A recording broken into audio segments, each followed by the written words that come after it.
Gentle God, you are with us when we suffer sorrow and pain, our loving companion.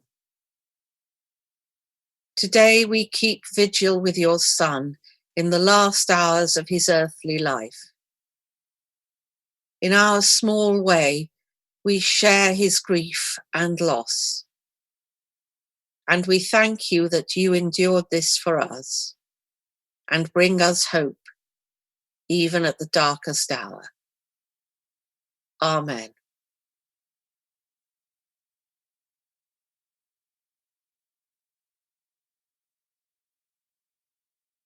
A reading from John.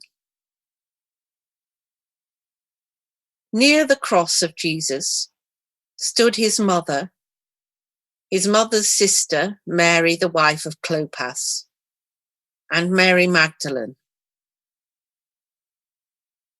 When Jesus saw his mother there and the disciple whom he loved standing nearby, he said to her, "Woman, here is your son." And to the disciple, "Here is your mother." From that time on, this disciple took her into his home.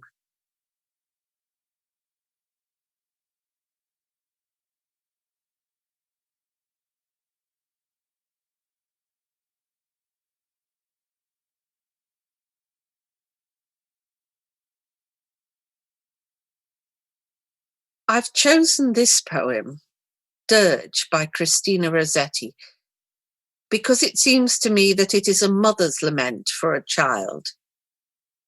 And given the times of year that it mentions, it seems to me that Christina Rossetti must have had Mary in mind when she wrote it, though it isn't specific.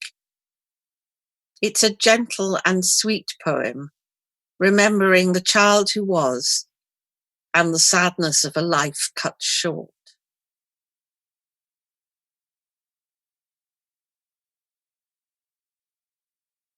Why were you born when the snow was falling? You should have come to the cuckoo's calling, or when grapes are green in the cluster, or at least when lithe swallows muster for their far-off flying from summer dying. Why did you die when the lambs were cropping? You should have died at the apples dropping, when the grasshopper comes to trouble, and the wheat fields are sodden stubble, and all winds go sighing for sweet things dying.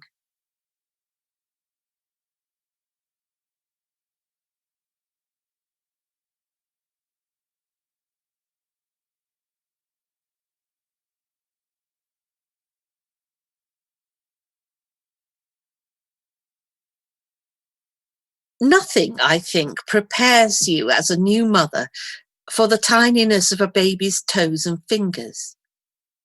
They are the smallest, most exquisite things, the most perfect miniatures, each one with a nail so tiny, but so much a real nail already growing, long and sharp even, that you can hardly believe it's grown within you.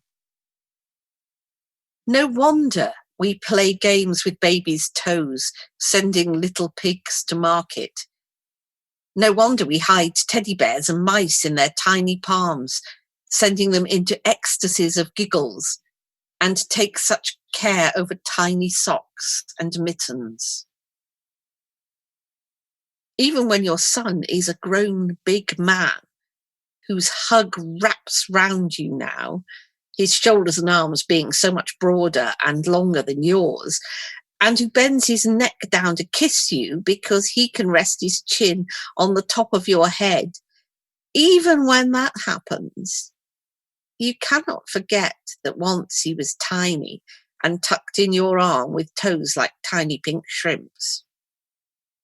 He was tiny and he was vulnerable, and you would do everything to protect him from harm, finding within yourself a startling fierceness and resolve in the face of threatened danger.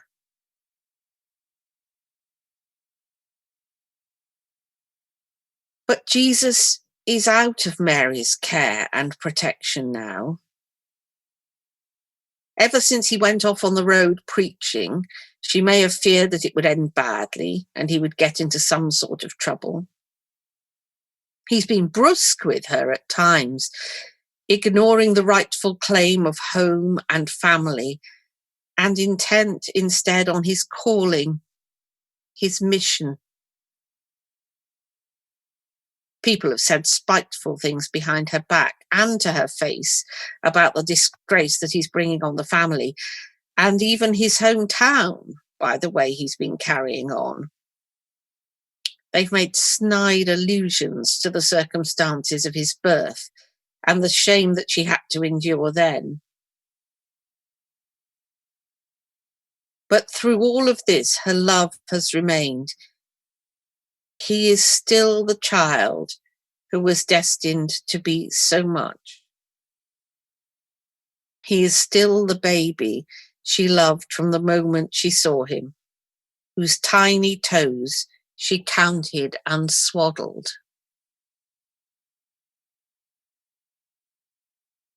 Those tiny toes are the nearest part of him to her now as he hangs on the cross. And they're large and dirty and hardened by the road, calloused and scarred, covered in muck and blood from the hideous wound of the nail that has been smashed through his feet. No mother should have to watch her son die like this. She can do nothing to ease his pain, and her whole body aches with his agony. She is trying to breathe for him, the way an audience will breathe with a singer in the concert hall, as though her breath can sustain and fill him. But every minute she can see that it is harder and harder for him. The thought of what is to become of her, a widow, is nowhere in her mind, for all her care is for her dear son. But he has not forgotten her, despite the desperate struggle to breathe and the pain that is filling up every sinew. He looks at her with equal love and compassion and gives her into his friend's care. The love that she gave him from the moment she saw him is given back to her and truly acknowledged. Without a husband, without a grown son to protect her, without a home, she is destitute, vulnerable, fragile in the eyes of the world, as the baby at her breast once was. This is perhaps the least of her present worries, but it will be a fear to trouble her. And he makes it all right. Always, when he has been on the road, she has seen him do this. He has responded to need.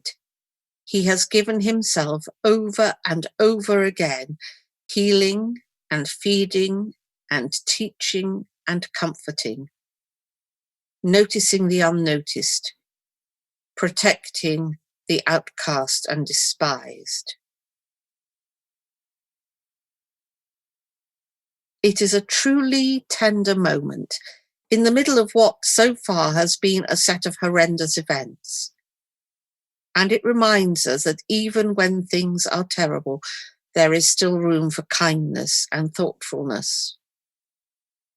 We've seen a good deal of this in the last 2 or 3 weeks.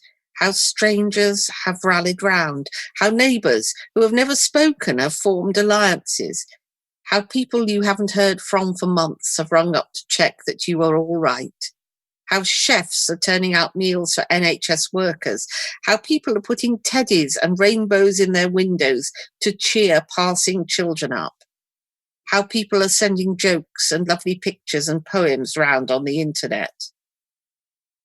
It is the Easter message that the darkness will not prevail and kindness will hold the day.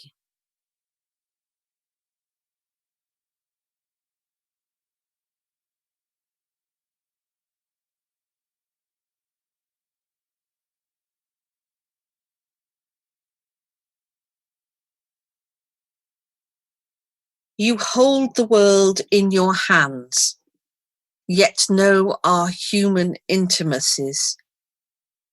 On the cross, you thought of your mother and your friends. You cared for their future. And right where we are, that caring love enfolds us, tenderly reminding us that in the midst of ordinary living, your spirit is with us, sometimes challenging, always surprising. Holy God, holy and strong, holy and immortal, have mercy upon us.